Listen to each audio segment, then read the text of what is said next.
இன்று சாதாரண நாளில்லை. வராகி அம்மனின் அருள் அதிகமாக பொழியும் பஞ்சமி திதி. இன்று மனதில் நினைத்ததை வராகி அம்மனிடம் சொல்லுங்கள். தாயின் அருள் உங்கள் வாழ்க்கையில் அதிசய மாற்றத்தை கொண்டு வரும்.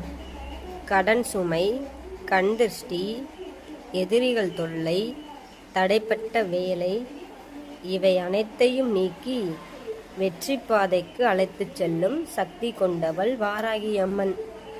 இன்று இரவு நெய் தீபம் ஏற்றி ஓம் வாராகி தாயை போற்றி என்று 9 முறை சொல்லுங்கள். உங்கள் வீட்டில் நேர்மறை சக்தி அதிகரித்து நல்ல செய்தி உங்களை தேடி வரும். இந்த வீடியோவை பார்க்கும் அனைவருக்கும் வராகி அம்மனின் அருள் கிடைக்கட்டும். கமெண்ட்ஸில் ஓம் வாராகி தாயே போற்றி என்று பதிவிடுங்கள். அன்பு செல்லங்களே,